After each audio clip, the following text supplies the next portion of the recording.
Here's a question that has puzzled physicists for nearly a century.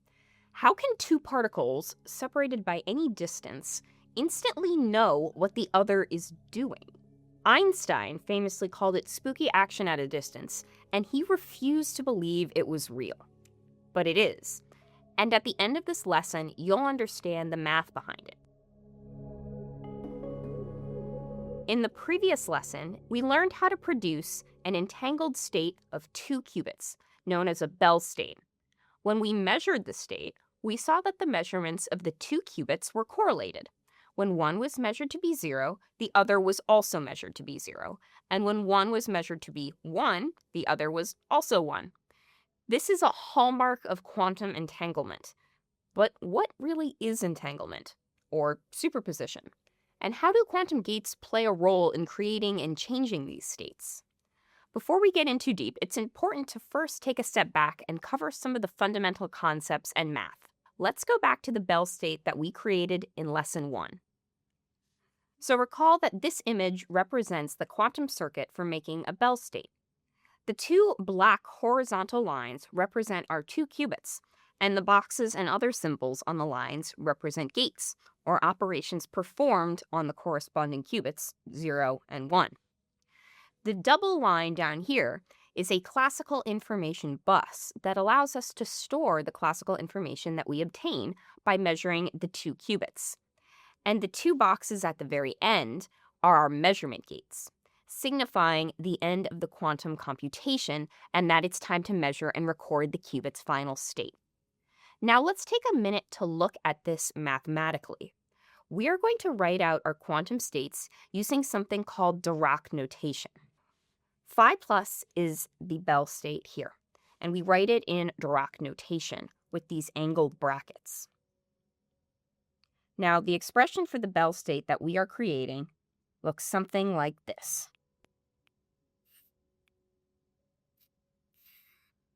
So each 2 terms here represents the 2 possible measurement outcomes of the state. So when we measure the state, we will find that both of these qubits are either both in state 0 or they're both in state 1. These are the possible measurement outcomes where the bit on the right represents qubit 0 and the one on the left represents qubit 1. The 1 over root 2 here is called the normalization constant, and it's there to ensure that the sum of the squares of each of these coefficients in the state all add up to 1. You can also choose to write this state as a vector.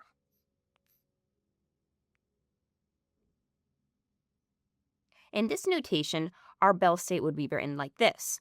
By convention, the entries of the vector are ordered as follows. The first entry corresponds to 0, 0, the second to 0, 1, the third to 1, 0, and the fourth to 1, 1. So for this Bell state, the middle 2 measurement outcomes are 0 since there's no possibility of measuring different states for the different qubits, unless an error has occurred. Sticking with the language of linear algebra, we are next going to explore gates. If states are vectors, then gates have to be represented as matrices. A gate acts on a state by transforming its vector into a new vector. Each gate corresponds to a specific matrix that dictates how the state will be transformed. We apply this transformation by multiplying the gate matrix and the original state vector with the gate matrix to the left of the state vector, like this. Again, in Dirac notation, where U represents the gate matrix and psi represents the state vector. Let's look at the Hadamard gate as a first example. The Hadamard gate is a single qubit gate, denoted by this red box with the H in it right here in the circuit diagram. That takes the state 0 to the state 0 plus 1, a superposition, and the state 1 to 0 minus 1. Now, the matrix that's responsible for this transformation looks like this.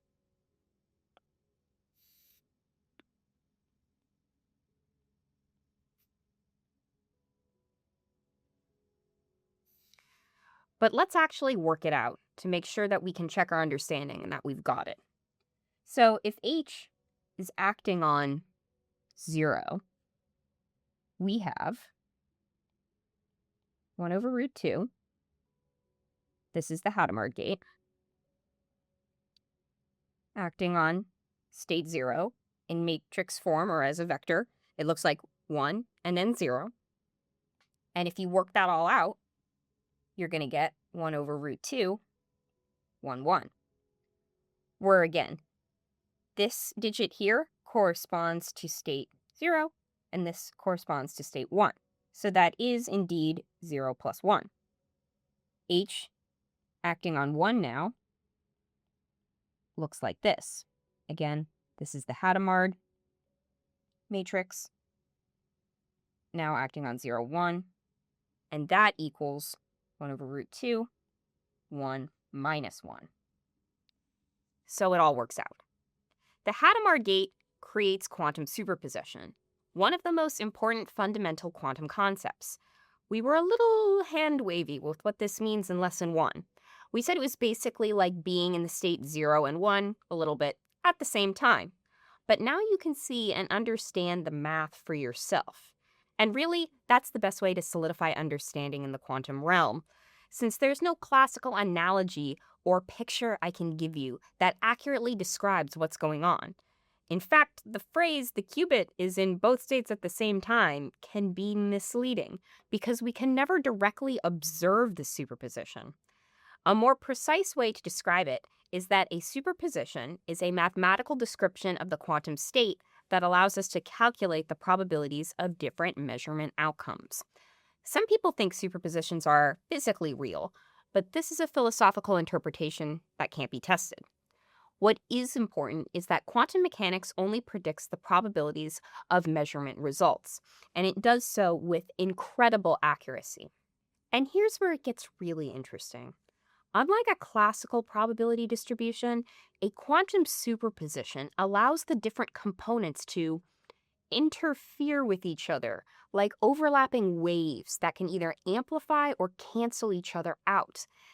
This interference is what allows quantum algorithms to produce patterns of measurement outcomes that would be impossible with classical randomness alone. This is the secret sauce. Now, speaking of measurement, how does that work? In quantum mechanics, measurement is random. We will only ever get a 0 or a 1 when we ask a qubit the question, what state are you in? Even if the state was a superposition before we asked. The coefficients tell us the weight or the odds of measuring one state or the other, but the actual result is random. In the superposition state that we created, the coefficient is 1 over root 2, which corresponds to an equal weight, or a 50-50 chance of measuring one or the other. If you square this coefficient, you'll see that you get 1/2.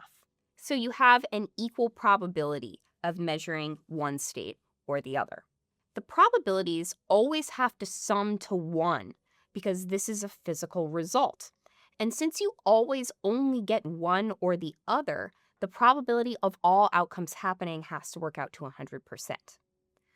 We say that after a measurement has occurred, the superposition collapses because the measurement is not reversible. You can't just undo it and get the superposition state back. It went from a quantum state to a classical state. Now let's go back to our circuit and look at the 2-qubit gate. Really quick, before we get to the C0 gate, recall that we actually have 2 qubits in our system. So we said that the Hadamard gate is equal to 1 over root 2, 1, 1, 1 minus 1 in matrix form.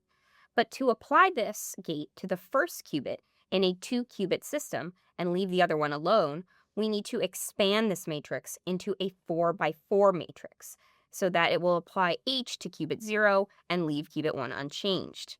The matrix that does this looks like so, where we have essentially the Hadamard gate in the upper quadrant and in the lower right quadrant as well. To check this, let's multiply it through. So if we have the Hadamard gate acting on both qubits that are initialized into state 0, 0 at the beginning, and we write out our 4x4 matrix, again like so, acting on the initial state gives us 1 over root 2, 1, 1, 0, 0, which is equal to 0, 0 plus 0, 1. So again, leaving qubit 1 unchanged, while qubit 0 is affected by the Hadamard gate.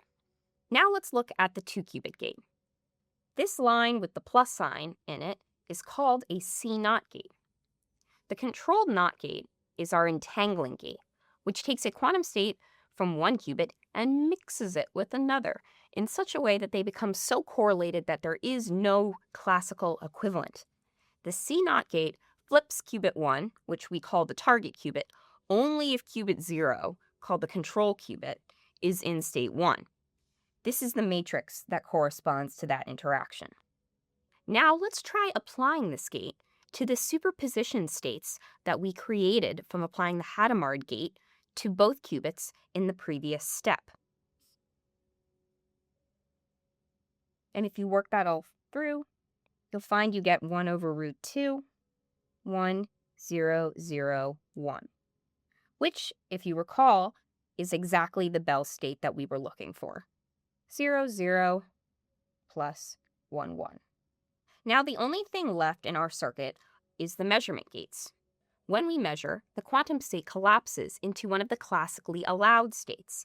So you'll find that we're going to get 0, 0 with a probability equal to modulo 1 over root 2 squared, that's 1/2. And you're going to measure 1, 1 with the same probability, 1 over root 2 squared, and that is also equal to 1/2. This reproduces the correlated measurement outcomes that we observed in the circuit in Lesson 1. That's it for Lesson 2. We walked through the basic math behind two of the most important gates in quantum computing and showed how we recreated the famous Bell state we measured in Lesson 1. You now have the mathematical foundation to understand what's really happening inside a quantum computer, because all gates and states work this exact same way. If you know how to write your state and your gate acting on that state in matrix form, you can work through the math. For your learning objective for Episode 2, I encourage you to work through the math and the linear algebra that we just learned together, only add in a few extra gates at the end, a few rotation gates, the Z gate and the X gate, and try to end up with this Bell state at the end. Again, we'll be using this Bell state in future episodes, so this will serve you well if you actually take the time and work through the math. Share what you learned in the comments below. Episode 3 is coming soon.